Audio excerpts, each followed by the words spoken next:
Isang magandang araw, magandang buhay, magandang gising po mga kasambuhay at mga kaparokya.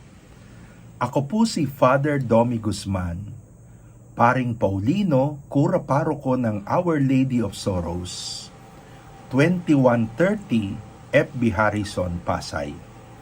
Ito po ang ikalawang pinakamatandang parokya ng Pasay, kaisa-isang parokya ng aming pong religious congregation sa Pilipinas at Macau at sentro ng debosyon sa Mater Dolorosa de la Pieta. Laudator Jesus Christus, purihin po natin ang Panginoon. Ngayon po'y Biyernes na naman at ito ay Biyernes ng ika-15 linggo ng karaniwang panahon, July 16, kapistahan ng ating mahal na ina, Señora del Carmel. No? Ang atin pong gospel reading, Matthew 12, 1-8. Matapos na magbigay ng kanyang iba't ibang mga pangaral tungkol sa misyon, nagtuloy ang Panginoon sa kanyang paggawa ng misyon kahit na araw ng Sabat. Ang Sabat sa wikang Ebreyo, ay ito po'y isang sagradong araw linggo-linggo na ino-observe ng mga Hudyo mula pagbaba ng araw ng Biyernes at pagbaba ng araw ng Sabado.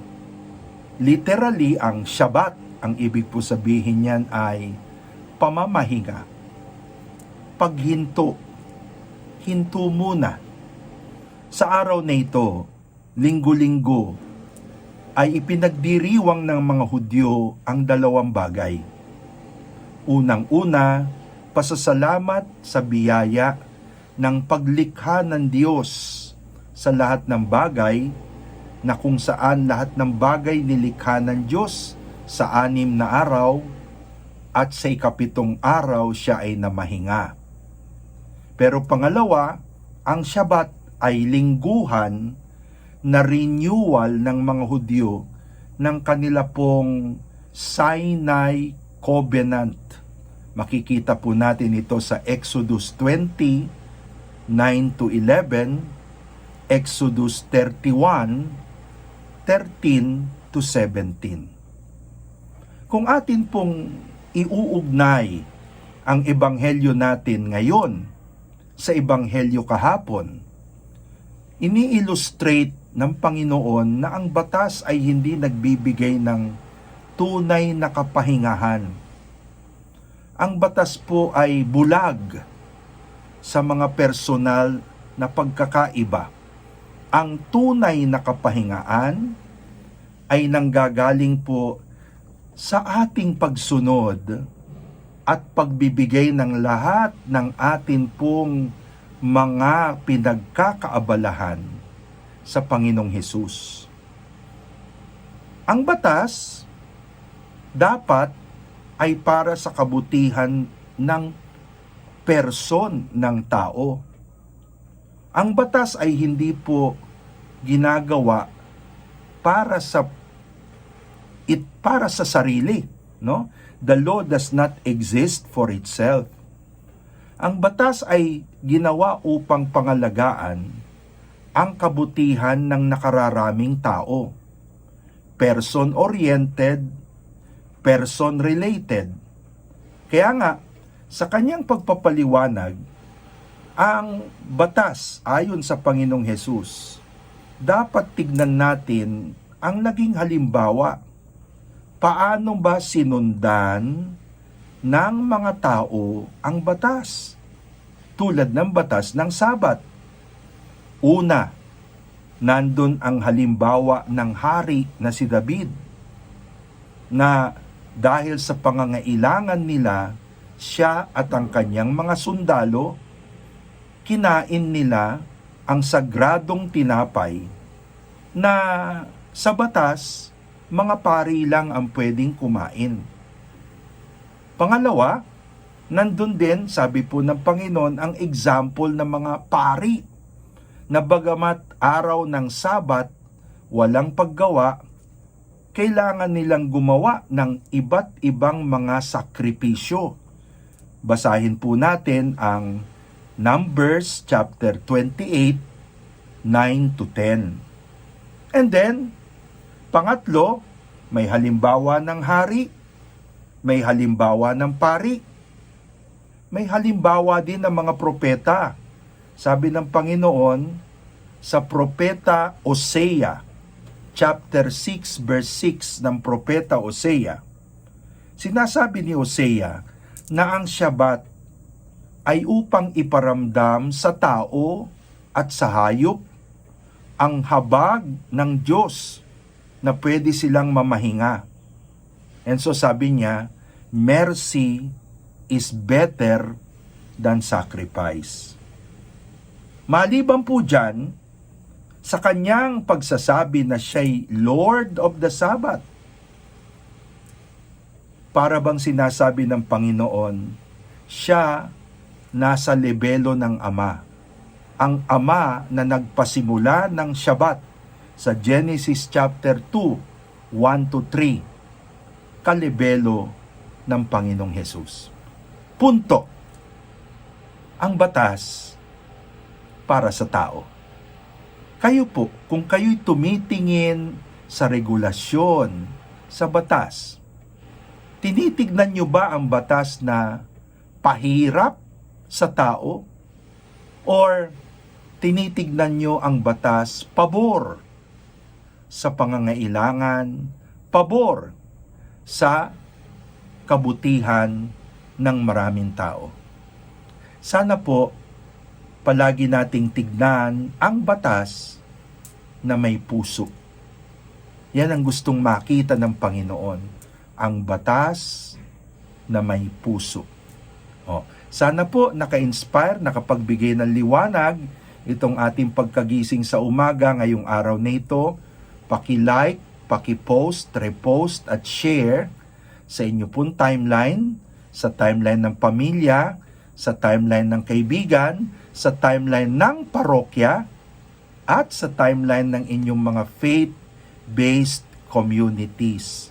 Gayon din po, ipakilala po natin ang ating evangelization channels, ang YouTube account natin na Domi Guzman, Facebook page na Pagkagising sa Umaga. Ayan. At ngayon naman po, hayaan nyo na akin pong pagpalain at batiin ang atin pong mga parokyano online na nagmumula po sa tinatawag natin na mga Marian at Marian Marriage and Family Life Apostolates. Cenacle Group ni Sister Letty Siquia, Evelyn Del Rosario, Amelita Dairit Guevara, Lisa Celis. Kumusta po? No?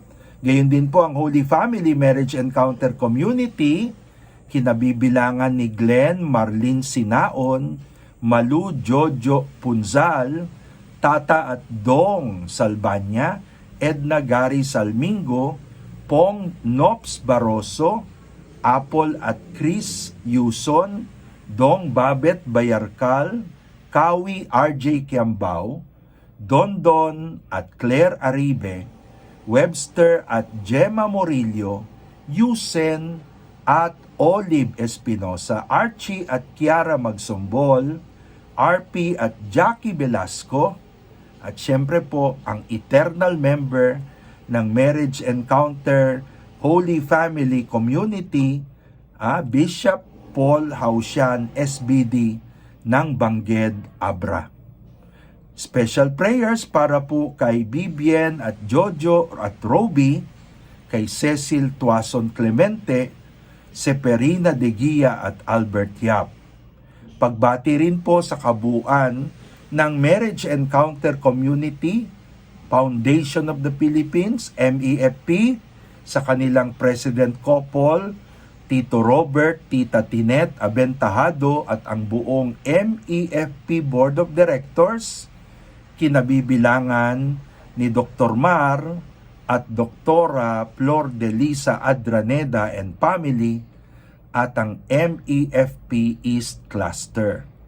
Pagbati rin po kay Carmelo at Nerissa Francia.